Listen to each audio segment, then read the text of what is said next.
당신의 청혼을 받아들일 수 없습니다. 일본 최고 권력자 앞에서 한 조선 여인이 고개를 들었습니다.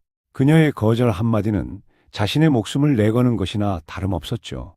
포로로 끌려온 소녀가 쇼군의 마음을 사로잡았지만 그녀는 끝내 무릎 꿇지 않았습니다. 이것은 줄리아 오타, 한 조선 여인의 실화입니다. 오늘의 사연, 시작하기 전 구독과 좋아요 눌러주시고 어디서 듣고 계신지 알려주시면 따뜻한 마음을 담아 그곳에 좋은 일만 가득하시기를 응원하겠습니다. 자, 그럼 이야기 시작하겠습니다. 여러분, 오늘은 역사 속에 묻혀있던 이 놀라운 이야기를 들려드리려 합니다. 16세기 말 임진왜란의 포화 속에서 일본으로 끌려간 양반 가문의 소녀. 그녀는 어떻게 일본 최고 권력자 도쿠가와 이에야스의 청혼을 받게 되었을까요? 그리고 왜 목숨을 걸고 그 청혼을 거절했을까요? 이것은 단순한 사랑 이야기가 아닙니다. 권력과 신앙, 그리고 한 인간의 존엄성에 관한 이야기입니다. 1장 전쟁과 약탈. 1592년 임진년의 봄이었습니다. 조선 땅에 왜군의 철제가 들이닥쳤죠. 물록의 역이라고도 불리는 이 전쟁은 조선 역사상 가장 참혹한 침략 중 하나였습니다. 도요토미 히데요시는 무려 15만 8천의 대군을 조선에 보냈습니다. 그의 목표는 조선을 넘어 명나라까지 정복하는 것이었죠. 전쟁은 순식간에 조선 전역으로 퍼져나갔습니다. 부산포에 상륙한 왜군은 파죽지세로 북상했죠. 불과 20일 만에 한양이 함락되었습니다. 선조는 의주로 몽진을 떠나야 했죠. 이 혼란 속에서 수많은 조선인들이 희생되었습니다. 특히 여성과 어린이들이 전쟁의 가장 큰 피해자였죠. 왜군은 조선인들을 무차별적으로 납치했습니다. 이들은 전리품처럼 취급되었죠. 평양 근처의 어느 양반 가문에도 왜군이 들이닥쳤습니다. 그곳에는 13세의 소녀가 살고 있었죠. 그녀의 본명은 역사에 기록되지 않았습니다. 우리는 다만 그녀가 양반 계급 출신이었다는 것만 알 뿐이죠. 양반이란 조선시대 지배계층을 말합니다. 학식과 교양을 갖춘 가문의 자제들이었죠. 이 소녀도 분명 한글과 한문을 배웠을 겁니다. 시와 음악, 그리고 여성으로서의 교양을 익혔을 거예요. 그런 그녀에게 전쟁은 모든 것을 앗아갔습니다. 어느 날 왜군이 마을을 습격했습니다. 불길이 집들을 집어삼켰죠. 비명과 아우성이 들려왔습니다. 소녀는 가족들과 흩어졌습니다. 아버지는 어디로 갔는지 알 수 없었죠. 어머니의 손을 놓쳐버렸습니다. 동생도 보이지 않았어요. 그녀는 왜군에게 붙잡혔습니다. 13세, 아직 어린 나이였죠. 앞으로 어떤 일이 벌어질지 상상조차 할 수 없었습니다. 포로가 된 조선인들은 끔찍한 대우를 받았습니다. 많은 이들이 노예로 팔려갔죠. 일본 전역으로, 심지어 포르투갈 상인들을 통해 해외로까지 팔려가는 경우도 있었습니다. 조선인 포로의 수는 수만 명에 달했습니다. 역사학자들은 최소 5만 명에서 많게는 10만 명까지도 추정하고 있죠. 이들 중 대부분은 평생 고국으로 돌아가지 못했습니다. 소녀도 그중 한 명이 될 뻔했죠. 하지만 그녀에게는 특별한 운명이 기다리고 있었습니다. 2장 고니시 유키나가와의 만남. 소녀를 구한 사람은 고니시 유키나가였습니다. 고니시 유키나가는 도요토미 히데요시의 주요 장수 중 한 명이었죠. 그는 특별한 인물이었습니다. 무엇보다 그는 독실한 기독교 신자였거든요. 당시 일본에서 기독교는 새로운 종교였습니다. 1549년 프란치스코 하비에르가 일본에 처음 전파한 이래 기독교는 빠르게 퍼져나갔죠. 특히 규슈 지방의 다이묘들 사이에서 인기가 높았습니다. 고니시 유키나가도 그중 한 명이었죠. 그의 세례명은 아우구스티노였습니다. 그는 단순히 이름만 기독교인이 아니었습니다. 진정으로 신앙을 실천하려 노력했죠. 전쟁 중에도 기독교 윤리를 지키려 애썼습니다. 무분별한 사륙을 막으려 했죠. 포로들을 인도적으로 대우하려 했습니다. 평양 전투 후 고니시는 많은 조선인 포로들을 거두었습니다. 그 중에 13세의 소녀도 있었죠. 고니시는 소녀의 출신을 알아차렸습니다. 그녀의 말씨와 태도에서 양반 가문 출신임이 드러났거든요. 고니시는 소녀를 자신의 저택으로 데려갔습니다. 노예로 만들기 위해서가 아니었죠. 그는 소녀를 양녀로 삼기로 결정했습니다. 고니 씨의 부인도 독실한 기독교인이었습니다. 그녀는 소녀를 딸처럼 돌보았죠. 이름을 물었을 때 소녀는 대답하지 못했습니다. 혹은 없다라고 대답했다는 설도 있죠. 조선말로 없다는 없다입니다. 일본인들은 이를 오타로 들었습니다. 그래서 그녀는 오타라고 불리게 되었죠. 고니시 부부는 소녀에게 기독교를 가르쳤습니다. 처음에는 낯설었을 겁니다. 조선에서는 유교가 지배적인 사상이었거든요. 불교도 있었지만 양반 가문에서는 유교를 중시했습니다. 기독교는 완전히 새로운 세계였죠. 하지만 소녀는 열린 마음으로 받아들였습니다. 고국을 잃고 가족을 잃은 그녀에게 기독교는 위로가 되었을 겁니다. 신의 사랑, 영원한 생명, 정의로운 세상에 대한 약속, 이런 가르침들이 그녀의 마음을 채웠죠. 소녀는 세례를 받았습니다. 그녀의 세례명은 줄리아였죠. 줄리아는 로마의 순교자 성녀 줄리아에서 따온 이름입니다. 성녀 줄리아는 신앙을 지키기 위해 목숨을 바친 인물이죠. 이 이름이 훗날 얼마나 의미심장해질지 당시에는 아무도 몰랐습니다. 줄리아 오타. 이것이 그녀의 새로운 이름이 되었습니다. 고니시 가문에서 그녀는 교육을 받았습니다. 고니시 부인은 그녀에게 많은 것을 가르쳤죠. 특히 약초와 의학 지식을 전수했습니다. 고니시 가문은 원래 약재상 출신이었거든요. 유키나가의 아버지는 사카이의 부유한 상인이었습니다. 약재 무역으로 큰 부를 쌓았죠. 그래서 집안에는 약초에 관한 지식이 풍부했습니다. 줄리아는 이런 지식들을 흡수했습니다. 그녀는 총명했죠. 배우는 것을 좋아했습니다. 일본어도 빠르게 익혔습니다. 한자를 알았기에 일본 문자를 배우는 것도 어렵지 않았죠. 시간이 흐르면서 줄리아는 고니시 가문의 중요한 일원이 되었습니다. 그녀의 아름다움도 점점 두드러졌죠. 그리고 그녀의 신앙은 더욱 깊어졌습니다. 매일 기도하고 성경을 읽었습니다. 미사에 참석했죠. 다른 신자들과 교류했습니다. 기독교는 그녀의 정체성이 되었습니다. 고국을 잃었지만 신앙 안에서 새로운 가족을 찾았죠. 3장 기독교와 일본. 줄리아가 성장하던 시기, 일본의 기독교는 전성기를 맞이하고 있었습니다. 1549년 프란치스코 하비에르가 가고시마에 상륙한 이후 기독교는 빠르게 퍼져나갔습니다. 특히 규슈 지방에서 큰 성공을 거두었습니다. 오무라, 아리마, 오토모 같은 다이묘들이 개종했죠. 이들은 자신의 영지 내에서 기독교 선교를 적극 지원했습니다. 왜 일본의 지배층들이 기독교의 매력을 느꼈을까요? 여러 이유가 있었습니다. 첫째, 포르투갈과의 무역이었습니다. 포르투갈 상인들은 조총과 화약을 가져왔죠. 전국시대 일본에서 조총은 전쟁의 판도를 바꾸는 무기였습니다. 포르투갈 상인들은 기독교 신자인 다이묘를 선호했습니다. 그래서 무역을 위해 개종하는 다이묘도 있었습니다.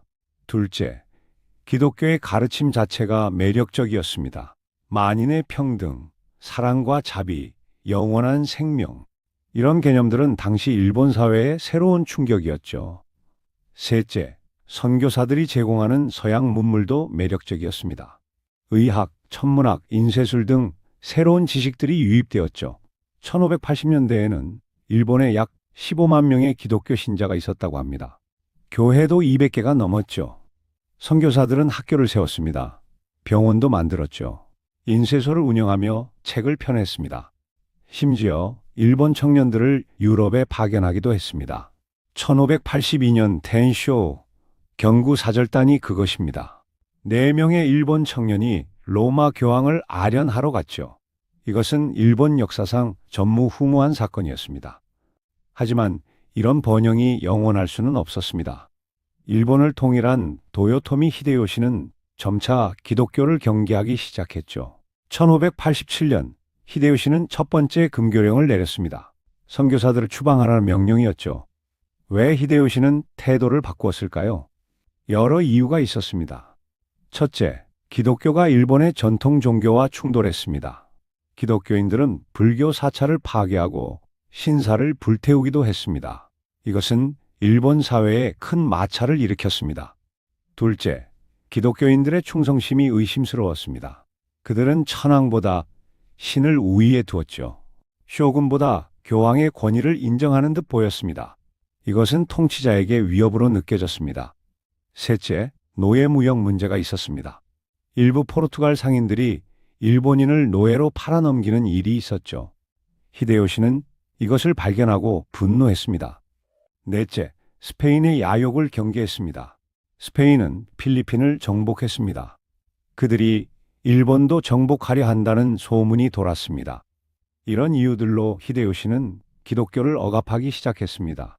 하지만 처음에는 그렇게 가혹하지는 않았죠. 금교령이 있었지만 완전히 집행되지는 않았습니다. 선교사들도 여전히 일본에 남아 있었죠.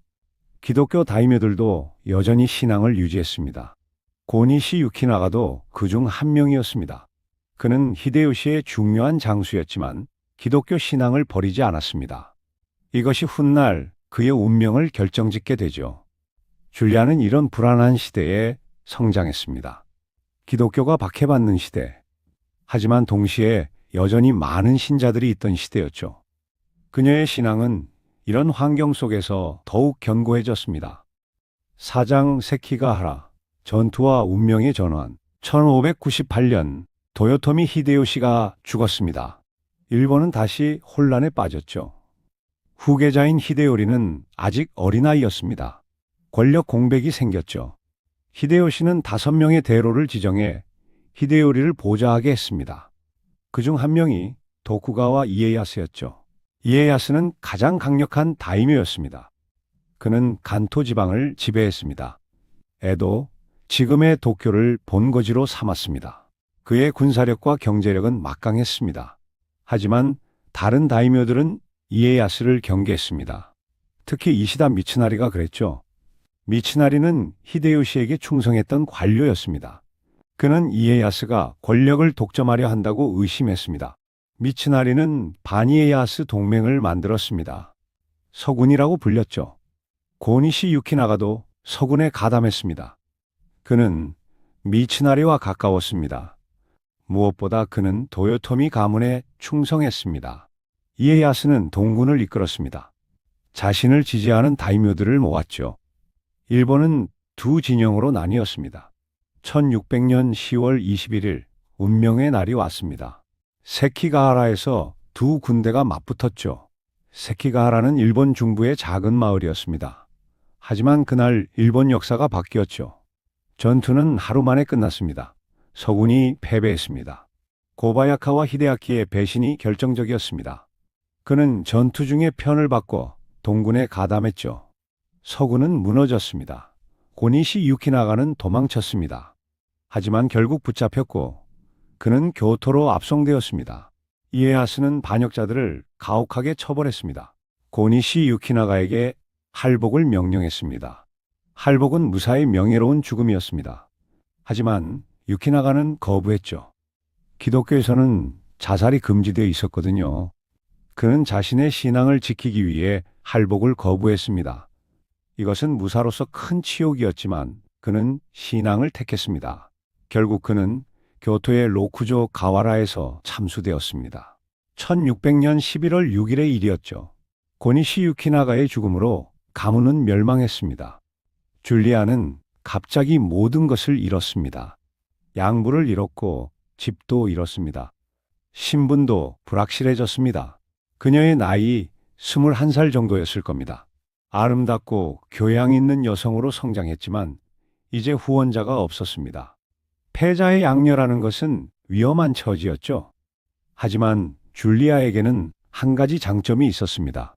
그녀의 명성이었습니다. 고니시 가문에서 그녀는 이미 유명했습니다. 아름다움과 총명함으로 소문이 났죠. 게다가 그녀의 독실한 신앙도 알려져 있었습니다. 기독교 공동체 내에서 그녀는 존경받는 인물이었죠. 이런 명성이 그녀를 구했습니다. 도쿠가와 이에야스가 그녀에 대해 들었던 겁니다. 이에야스는 이미 그녀의 존재를 알고 있었죠. 고니시 가문의 양녀로 뛰어난 재능을 가진 여성으로 말입니다. 이에야스는 줄리아를 불러들이기로 결정했습니다. 그의 의도가 무엇이었는지는 명확하지 않습니다. 동정심이었을까요? 아니면 그녀의 재능을 활용하고 싶었을까요? 어쩌면 이미 그녀의 아름다움에 관심이 있었는지도 모릅니다. 이유야 어쨌든 줄리아는 새로운 주인을 맞이하게 되었습니다. 일본의 새로운 지배자 도쿠가와 이에야스였죠. 오장 후시미성과 오오쿠. 줄리아는 먼저 후시미성으로 보내졌습니다. 후시미성은 교토 근처에 있는 중요한 성이었죠. 도요토미 히데요시가 건설한 성이었지만 이제는 이에야스의 거점이 되었습니다. 이곳에서 줄리아는 오오쿠에 들어갔습니다. 오오쿠는 일본어로 안쪽 방이라는 뜻이죠. 쇼군이나 다이묘의 여성 거처를 가리킵니다. 우리가 흔히 말하는 대오쿠가 바로 이것이죠. 오오쿠는 겉으로는 조용했지만 속으로는 치열한 권력 투쟁이 벌어지는 곳이었습니다. 줄리아는 고모노츠카이 직책을 맡았습니다. 이것은 쇼군의 정실 부인의 식사를 담당하는 고위 시녀였죠. 이 직책은 단순한 시녀가 아니었습니다. 정실 부인을 가까이서 모시는 중요한 위치였거든요. 오오쿠의 위계는 매우 엄격했습니다. 가장 높은 곳에는 정실 부인이 있었죠. 그 아래에 측실들이 있었습니다. 그리고 다양한 등급의 시녀들이 있었죠. 고모노츠카이는 이 중에서도 높은 지위였습니다. 줄리아가 이런 중요한 직책을 맡은 것은 그녀의 능력 때문이었습니다. 그녀는 교양이 있었죠. 약초에 대한 지식도 있었습니다. 일본어도 완벽했고 한자도 능통했습니다. 게다가 예의범절도 완벽했죠. 양반 가문 출신답게 격식을 갖출 줄 알았습니다. 오오쿠에서의 생활은 엄격했습니다. 모든 것이 규칙과 의례로 가득했죠. 아침에 일어나는 시간부터 정해져 있었습니다. 옷차림, 말투, 걸음걸이까지 모두 규정이 있었죠. 하지만 줄리아는 적응했습니다. 그녀는 총명했고 배우는 것을 좋아했거든요. 그리고 무엇보다 그녀에게는 신앙이 있었습니다. 낮에는 충실히 자신의 임무를 수행했습니다. 정실 부인을 정성껏 모셨죠. 하지만 밤이 되면 그녀는 다른 사람이 되었습니다. 자신만의 방에서 그녀는 기도했습니다. 성경을 읽었죠. 로자리오를 손에 쥐고 묵상했습니다. 이것은 매우 위험한 행동이었습니다.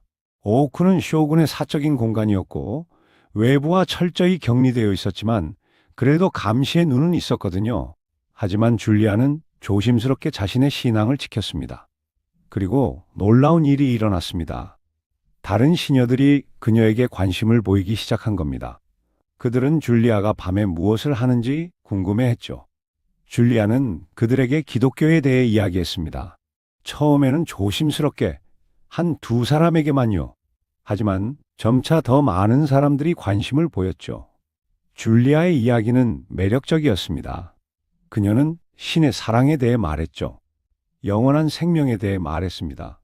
모든 사람이 평등하다는 것, 신 앞에서는 쇼군도 시녀도 같다는 것을 말했죠.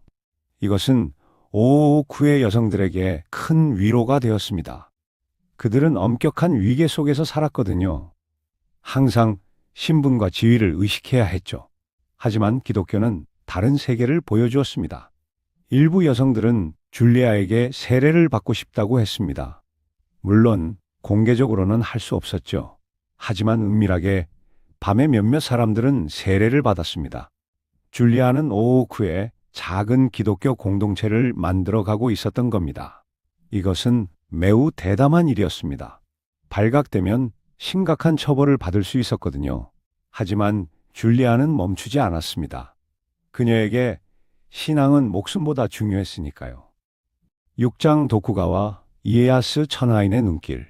도쿠가와 이에야스는 그 시기 일본 최고의 권력자였습니다. 세키가하라 전투에서 승리한 후 그의 권력은 확고해졌죠. 1603년 그는 정식으로 쇼군에 임명되었습니다. 에도 막부의 시작이었죠. 이에야스는 당시 61세였습니다. 평생을 전쟁터에서 보낸 노련한 무장이었죠. 그는 젊은 시절 인질 생활을 했습니다. 오다 노부나가와 동맹을 맺었죠. 도요토미 히데요시에게 신하로 복종했습니다. 하지만 끝내는 천하를 손에 넣었죠. 그의 인생은 인내와 기다림의 연속이었습니다. 울지 않는 두견새는 울 때까지 기다리겠다는 것이 그의 철학이었죠. 이에야스는 여성에 대한 관심도 많았습니다. 그에게는 많은 측실이 있었죠. 역사 기록에 따르면 최소 19명의 측실이 있었다고 합니다. 그리고 11명의 아들과 5명의 딸을 두었죠. 이것은 당시 권력자들에게는 흔한 일이었습니다. 많은 자식을 두는 것은 권력의 상징이었거든요. 게다가 정치적으로도 필요했습니다. 아들들은 각지의 다이묘로 보내져 도쿠가와 가문의 세력을 확장했죠. 딸들은 유력한 다이묘 가문에 시집 보내져 동맹을 강화했습니다. 이에야스는 나이가 들면서도 여전히 정력적이었습니다. 60대가 되어서도 새로운 측시를 들였죠. 그 중에는 젊은 여성들도 많았습니다. 이에야스는 후시미 성에서 줄리아를 보았을 겁니다. 아마도 공식적인 자리에서였을 거예요. 정실 부인의 식사를 준비하는 과정에서 줄리아를 보았겠죠. 이에야스는 그녀에게 강한 인상을 받았습니다. 우선 그녀의 외모가 뛰어났죠.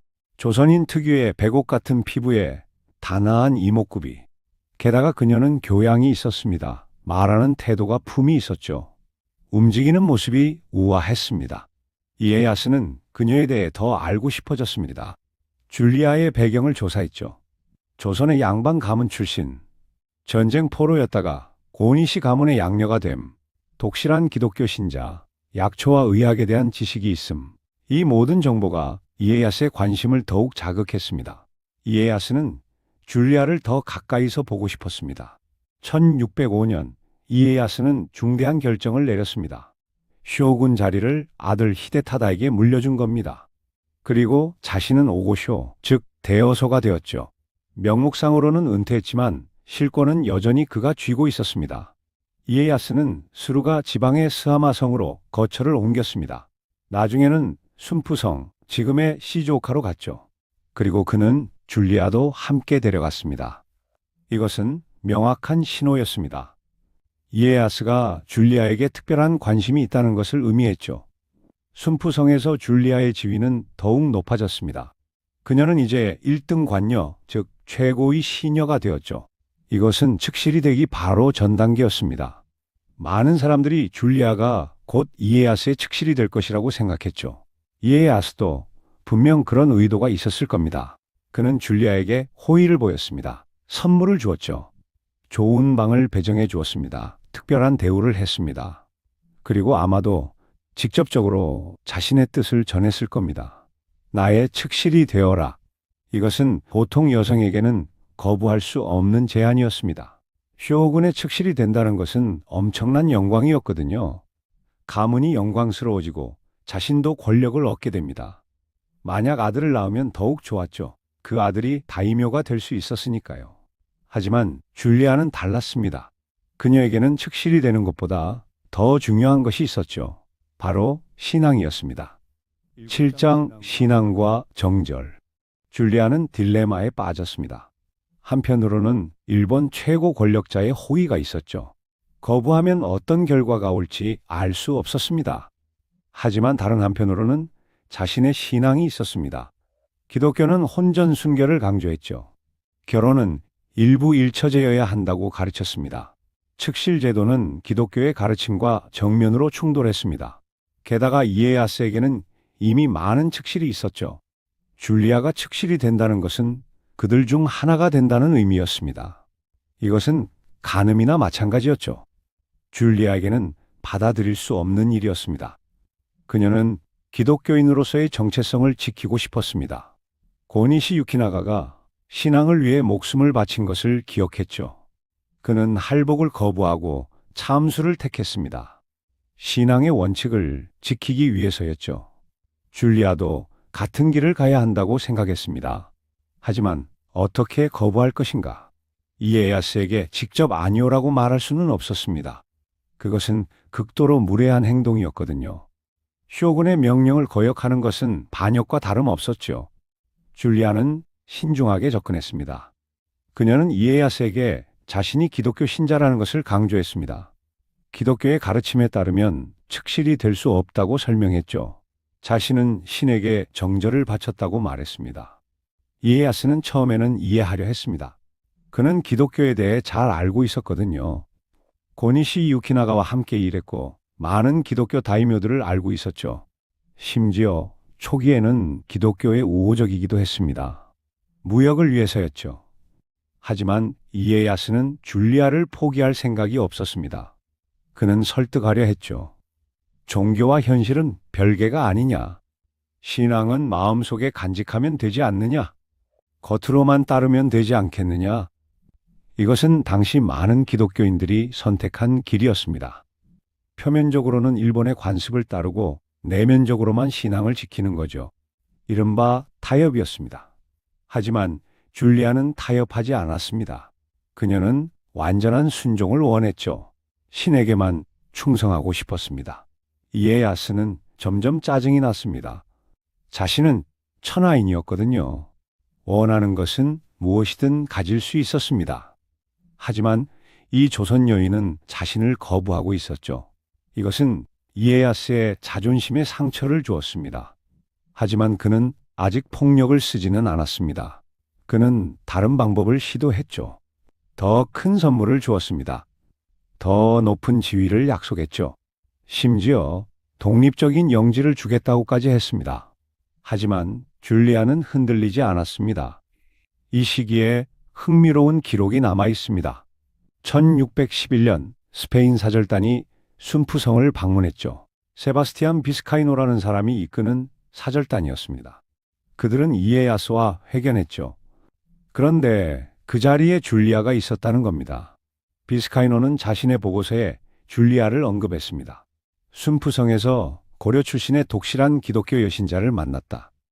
그는 줄리아에게 종교화와 로자리오를 선물로 주었죠.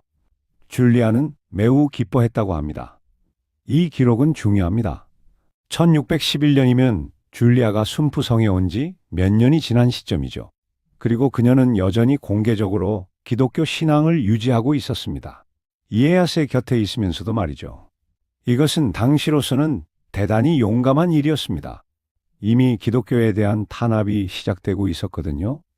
팔장 금교령과 박해의 시작, 1600년대 초반, 일본의 기독교는 위기를 맞이하고 있었습니다. 이에야스의 태도가 변하고 있었거든요.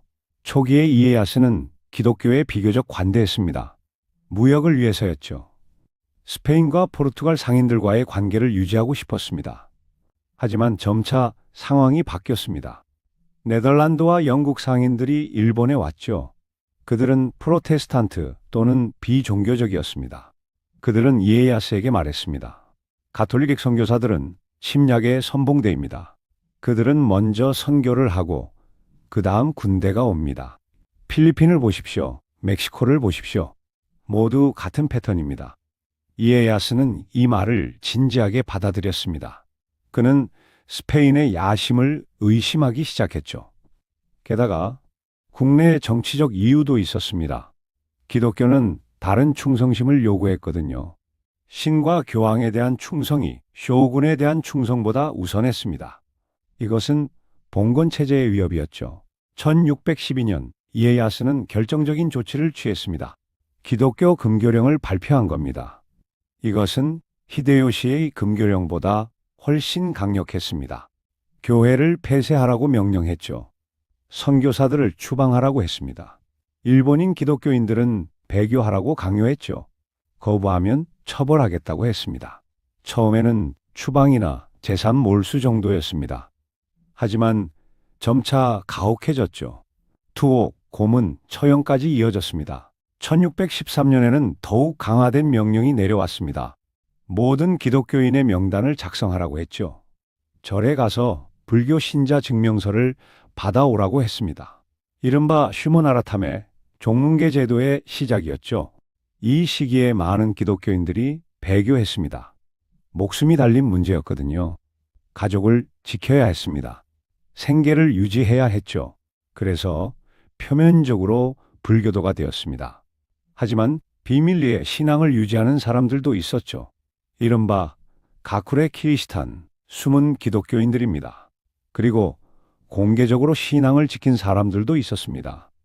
줄리아가 그중 한 명이었죠. 줄리아의 상황은 더욱 복잡했습니다. 그녀는 순푸성에 있었거든요. 이에야스의 바로 곁에 있었습니다. 금교령을 내린 장본인의 집에 있었던 거죠. 이에야스는 줄리아에게 특별한 제안을 했습니다. 신앙을 버리면 모든 것을 용서하겠다. 측실이 되지 않아도 좋다. 그냥 오오쿠에 남아 있어도 된다. 하지만 기독교만은 버려라. 이것은 일종의 거래였습니다. 이에야스는 줄리아를 아직 포기하지 않았던 거죠. 어쩌면 그는 진정으로 줄리아를 아꼈을지도 모릅니다.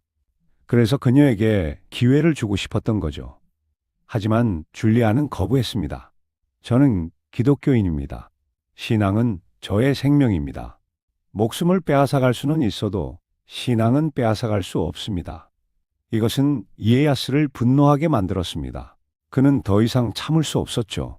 자신의 호의를 계속 거절당했습니다. 자신의 명령도 무시당했죠. 이것은 권위에 대한 도전이었습니다. 이에야스는 마지막 카드를 꺼내 들었습니다. 협박이었죠. 네가 배교하지 않으면 다른 기독교인들을 처벌하겠다. 너와 함께 일하는 시녀들을 처벌하겠다. 그들의 얼굴에 낙인을 찍고 섬으로 유배 보내겠다. 그리고 너도 유배 보내겠다. 이것은 끔찍한 협박이었습니다. 줄리아는 오오쿠에서 다른 시녀들에게 기독교를 전파했거든요.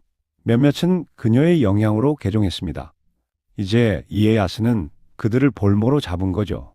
네, 신앙 때문에 다른 사람들이 고통받게 될 것이다. 이것은 줄리아에게 가장 큰 시험이었습니다. 자기 혼자 고통받는 것은 괜찮았죠. 순교는 기독교인에게 영광이었으니까요. 하지만 다른 사람들을 고통에 빠뜨리는 것은 다른 문제였습니다. 줄리아는 고민했을 겁니다. 밤새도록 기도했겠죠. 주님, 어떻게 해야 합니까? 제 신앙을 지키는 것이 옳습니까? 아니면 다른 사람들을 구하기 위해 거짓으로라도 배교해야 합니까? 하지만 결국 줄리아는 결정을 내렸습니다. 그녀는 배교하지 않기로 했죠. 그 이유는 무엇이었을까요? 아마도 그녀는 이렇게 생각했을 겁니다. 진정한 신앙인이라면 고난을 견뎌야 한다. 내가 배교하면 다른 사람들에게 나쁜 본보기가 된다. 내가 굴복하면 그들도 쉽게 굴복할 것이다. 하지만 내가 끝까지 버티면 그들에게 용기를 줄 것이다. 줄리아는 이에야스에게 마지막 대답을 했습니다. 저는 배교할 수 없습니다. 저와 함께 일하는 사람들도 각자 선택할 것입니다. 그들이 고통받는다면 그것은 신앙의 대가입니다. 우리는 기꺼이 그 대가를 치를 것입니다. 이에야스는 더 이상 할 말이 없었습니다. 그는 명령을 내렸죠. 줄리아 오타하를 체포하라. 그녀와 함께 일한 기독교인 시녀들도 체포하라. 모두 유배형에 처한다. 1612년 말 또는 1613년 초의 일이었습니다. 줄리아의 순프 성생활은 끝났죠. 이제 그녀의 진정한 시련이 시작되는 겁니다. 9장 이즈 제도로의 유배, 첫 번째 시련. 줄리아와 다른 기독교인 여성들은 체포되었습니다. 그들은 순프성에서 끌려 나왔죠. 오오쿠에서 화려한 생활을 하던 여성들이 갑자기 죄인이 되었습니다. 이에야스는 약속대로 가혹한 처벌을 내렸습니다. 일부 여성들의 얼굴에 낙인을 찍었죠. 이마에 십자가 모양을 불로 지졌습니다. 이것은 평생 지울 수 없는 표시였죠. 기독교인이라는 것을 누구나 알 수 있게 하는 표시였습니다. 그리고 그들을 섬으로 유배 보냈습니다. 목적지는 이즈 제도였죠. 이즈 제도는 일본 본토에서 남쪽으로 떨어진 화산섬들입니다. 도쿄에서 약 100-200km 떨어진 곳이죠. 당시 이곳은 유배지로 사용되었습니다. 정치범, 사상범들이 보내지는 곳이었죠. 살인이나 강도 같은 흉악범은 보내지 않았습니다. 주로 막부의 정책에 반대한 사람들이 갔죠. 줄리아가 처음 보내진 곳은 이즈 오시마, 즉 이즈 대섬이었습니다. 오시마는 이즈 제도에서 가장 큰 섬이죠. 하지만 그때도 인구가 많지 않았습니다. 어촌과 화산이 있는 황량한 섬이었습니다. 줄리아는 배를 타고 오시마로 갔습니다. 아마도 다른 유배자들과 함께였을 겁니다. 바다는 거칠었을 거예요. 작은 배에서 멀미를 했겠죠. 섬에 도착했을 때 줄리아가 본 것은 무엇이었을까요? 화산재로 덮인 땅, 소박한 어촌 마을, 거친 바다, 그리고 무엇보다 고독이었습니다. 이제 그녀는 철저히 고립되었죠. 순프성의 화려한 생활은 끝났습니다. 고급 음식도 아름다운 옷도 편안한 침대도 없었죠. 그녀에게 주어진 것은 작은 오두막뿐이었습니다. 식량은 최소한만 제공되었죠. 스스로 생계를 유지해야 했습니다. 하지만 줄리아는 좌절하지 않았습니다. 그녀는 이것을 신앙의 시험으로 받아들였죠. 주님께서 저를 시험하시는 것이다. 이것을 견뎌내면 더 강해질 것이다. 줄리아는 섬에서 자신만의 일과를 만들었습니다. 아침에 일어나면 기도했죠. 성경을 읽었습니다. 그녀는 성경책을 가지고 왔거든요. 아마도 몰래 숨겨왔을 겁니다. 로자리오도 가지고 있었죠. 낮에는 생계를 위해 일했습니다. 섬 사람들을 도왔죠. 그녀의 약초 지식이 도움이 되었습니다. 아픈 사람들을 치료해 주었죠. 상처를 소독하고 약초를 다려 주었습니다. 섬 사람들은 처음에는 경계했습니다. 유배자를 환영할 리 없었죠. 하지만 줄리아의 친절함에 점차 마음을 열었습니다. 그녀는 누구에게나 친절했거든요. 병든 사람을 돌보았습니다. 어린아이들을 돌봤죠. 노인들을 공경했습니다. 섬 사람들은 묻기 시작했습니다. 당신은 왜 유배되었소? 줄리아는 솔직하게 대답했습니다. 저는 기독교인입니다. 신앙을 버리지 않아서 여기 왔습니다. 일부 사람들은 궁금해했죠. 기독교가 뭐요? 왜 그것 때문에 이런 고생을 하오? 줄리아는 그들에게 기독교에 대해 이야기했습니다. 강요하지 않았죠. 그저 물어보는 사람들에게 대답했습니다. 그녀의 이야기는 설득력이 있었습니다. 왜냐하면 그녀가 직접 그것을 살고 있었거든요. 고난 속에서도 평화로웠습니다. 가난 속에서도 기쁨이 있었죠. 유배 생활 속에서도 희망을 잃지 않았습니다. 섬 사람들 중 일부는 감동받았습니다. 몇몇은 기독교에 관심을 가지게 되었죠. 하지만 줄리아는 오시마에 오래 머물지 못했습니다. 약 한 달 후 새로운 명령이 내려왔죠. 줄리아를 더 먼 섬으로 보내라는 명령이었습니다. 왜 그랬을까요? 아마도 막부는 줄리아가 오시마에서도 선교 활동을 한다는 보고를 받았을 겁니다. 그래서 그녀를 더 고립시키기로 한 거죠. 줄리아는 다시 배에 실렸습니다. 이번 목적지는 니지마, 즉 새 섬이었습니다. 니지마는 오시마보다 더 작고 외진 섬이었죠. 10장 니지마에서의 만남과 고즈시마로의 마지막 이동. 니지마는 오시마보다 더 황량했습니다. 인구도 더 적었죠. 대부분 어부들이었습니다. 줄리아는 여기서도 같은 생활을 시작했습니다. 기도하고 일하고 사람들을 돕고. 하지만 니지마에서 놀라운 일이 일어났습니다. 줄리아는 여기서 옛 동료들을 만났죠. 순푸성에서 함께 일했던 시녀들이었습니다. 그들도 기독교인이라는 이유로 유배되었던 겁니다. 이것은 줄리아에게 큰 위로가 되었습니다. 그녀는 혼자가 아니었죠. 같은 신앙을 가진 동료들이 있었습니다. 그들은 함께 기도했습니다. 함께 성경을 읽었죠. 함께 찬송가를 불렀습니다. 물론 조용히 은밀하게요. 막부의 감시가 있었거든요. 하지만 그들은 포기하지 않았습니다. 니지마에서 그들은 일종의 수도원 생활을 시작했습니다. 정식 수도원은 아니었지만 그와 비슷한 공동체를 만든 거죠. 하지만 이런 소식도 다시 막부에 전해졌습니다. 막부는 분노했죠. 저 여자는 어디를 가든 선교를 한다. 그래서 또다시 이배 명령이 내려왔습니다. 이번에는 고즈시마, 즉 신섬이었습니다. 고즈시마는 이즈 제도에서 가장 멀고 외진 섬 중 하나였죠. 1613년 줄리아는 마지막 유배지 고즈시마에 도착했습니다. 고즈시마는 본토에서 약 180km나 떨어진 섬이었죠. 화산섬이었습니다. 텐조산이라는 활화산이 섬 중앙에 우뚝 솟아 있었죠. 섬은 거칠고 황량했습니다. 인구는 더욱 적었습니다. 당시에 아마 몇백 명 정도였을 겁니다. 대부분 가난한 어부들이었죠. 막부는 이곳이 줄리아의 마지막 유배지가 되기를 바랐습니다. 여기서는 아무도 그녀의 말을 듣지 않을 거라고 생각했죠. 하지만 막부는 줄리아를 과소평가했습니다. 줄리아는 고즈시마에서도 포기하지 않았거든요. 그녀는 섬에서 가장 가난한 사람들을 찾아갔습니다. 병든 노인들을 돌봤죠. 버려진 아이들을 보살폈습니다. 정신병으로 고생하는 사람들을 위로했죠. 그녀의 약초 지식이 또다시 큰 도움이 되었습니다. 섬 사람들은 점차 줄리아를 신뢰하기 시작했습니다. 그들은 그녀를 오타님이라고 불렀죠. 존경의 표시였습니다. 1619년 예수의 연보에 로드리게스 지랑 신부가 줄리아에 대해 보고했습니다. 고즈시마의 한국 출신 여성 줄리아는 놀라운 신앙의 모범을 보이고 있다. 그녀는 3번이나 유배를 당했지만 매번 더 열심히 신앙을 실천한다.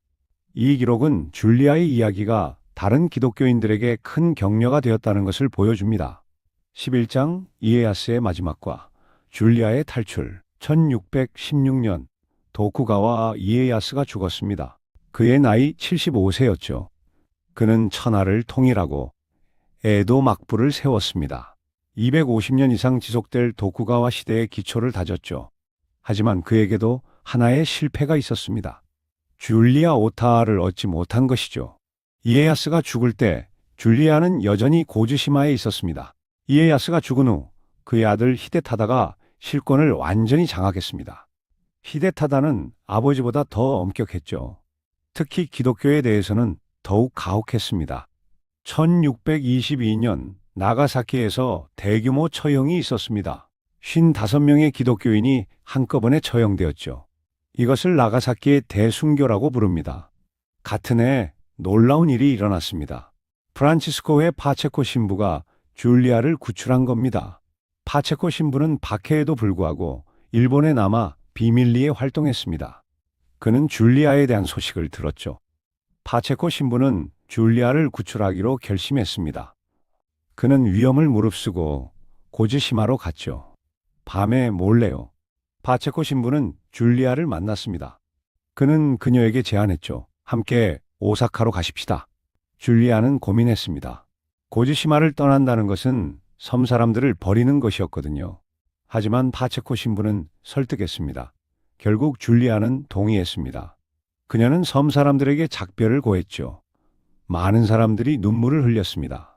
1622년 어느 밤 줄리아는 조용히 고즈시마를 떠났습니다. 그들은 무사히 본토에 도착했습니다. 그리고 오사카로 향했죠. 12장 나가사키에서의 마지막 날들. 오사카에서 치료를 받고 건강이 조금 회복된 줄리아는 파체코 신부의 제안으로 나가사키로 향했습니다. 나가사키는 당시 일본에서 가장 국제적인 도시였습니다. 포르투갈, 스페인, 네덜란드, 중국 상인들이 모여들었죠. 기독교도 다른 지역보다는 덜 박해받았습니다. 줄리아는 나가사키의 한 기독교 공동체에 정착했습니다. 그녀의 명성은 이미 나가사키에도 알려져 있었죠. 조선 출신의 성녀가 온다. 많은 기독교인들이 그녀를 만나고 싶어 했습니다. 줄리아는 그들을 위로하고 격려했습니다. 줄리아는 나가사키에서 특별한 사역을 시작했습니다. 순교자 가족들을 돌보는 것이었죠. 박해로 남편이나 아버지를 잃은 가족들이 많았거든요. 줄리아는 그들을 찾아갔습니다. 위로의 말을 건넸죠. 물질적으로도 도왔습니다. 자신에게 있는 것을 나눠줬죠. 아이들을 특별히 돌봤습니다. 나가사키 사람들은 줄리아를 어머니라고 불렀습니다. 존경과 사랑의 표현이었죠. 이 시기 줄리아의 나이는 40대 중반 정도였을 겁니다. 당시로서는 적지 않은 나이였죠. 그리고 그녀의 몸은 유배 생활로 많이 상해 있었습니다. 파체코 신부는 줄리아를 위해 안전한 은신처를 마련했습니다. 줄리아는 그곳에서 마지막 날들을 보냈습니다. 그녀는 자신의 인생을 돌아봤습니다. 조선에서 태어나 전쟁으로 모든 것을 잃었죠. 일본으로 끌려왔고 기독교인이 되었습니다. 천하인의 제안을 거절하고 유배를 당했죠. 10년 가까이 외딴 섬에서 살았습니다. 하지만 후회는 없었습니다. 줄리아 오타아가 정확히 언제 어떻게 세상을 떠났는지는 확실하지 않습니다. 파체코 신부의 1622년 서신이 줄리아에 대한 마지막 공식 기록입니다. 그 이후의 기록은 없습니다. 역사학자들은 몇 가지 가설을 제시합니다. 줄리아는 나가사키에서 평화롭게 죽었을 수도 있고 다시 체포되어 순교했을 수도 있습니다. 어떤 설이 맞는지 우리는 확실히 알 수 없습니다. 하지만 한 가지는 확실합니다. 줄리아는 끝까지 신앙을 지켰다는 것이죠. 그녀는 자신의 신념을 위해 모든 것을 바쳤습니다. 오늘날 줄리아 오타하는 여러 곳에서 기억되고 있습니다. 고즈시마에서는 매년 줄리아 축제가 열립니다. 5월이면 많은 사람들이 섬을 찾아옵니다. 2023년에는 놀라운 발견이 있었습니다. 줄리아가 동생에게 보낸 것으로 추정되는 편지 3통이 발견된 겁니다. 이 가족은 무라타 야스마사의 후손이었습니다. 무라타 야스마사는 줄리아의 동생으로 추정되는 인물이죠. 편지 외에도 도쿠가와 가문의 문장이 새겨진 작은 옷도 발견되었습니다. 케이오 대학의 아사미 마사카즈 교수가 이 편지들을 분석했습니다. 그는 작성자가 귀족 계급 출신임을 확인했죠. 이 발견으로 줄리아는 더 이상 전설이 아니게 되었습니다. 실존 인물이라는 것이 명확히 증명된 거죠. 여러분, 오늘 우리는 한 여인의 특별한 삶을 함께 살펴봤습니다. 줄리아 오타. 조선의 양반 가문에서 태어나 전쟁의 포로가 되었고 이국 땅에서 새로운 신앙을 만났습니다. 천하인의 사랑을 거절하고 신념을 위해 모든 것을 버렸죠. 10년 가까이 외딴 섬에서 유배 생활을 했지만 결코 희망을 잃지 않았습니다. 그녀의 삶은 우리에게 많은 것을 가르쳐 줍니다. 진정한 자유란 무엇인지, 신념을 지킨다는 것이 무엇을 의미하는지, 사랑과 봉사가 어떤 것인지, 그리고 한 사람의 용기가 얼마나 많은 사람들에게 영감을 줄 수 있는지. 줄리아는 400년도 더 전에 살았던 사람입니다. 하지만 그녀의 이야기는 여전히 살아 있습니다. 우리의 마음 속에서, 그리고 역사의 기록 속에서요.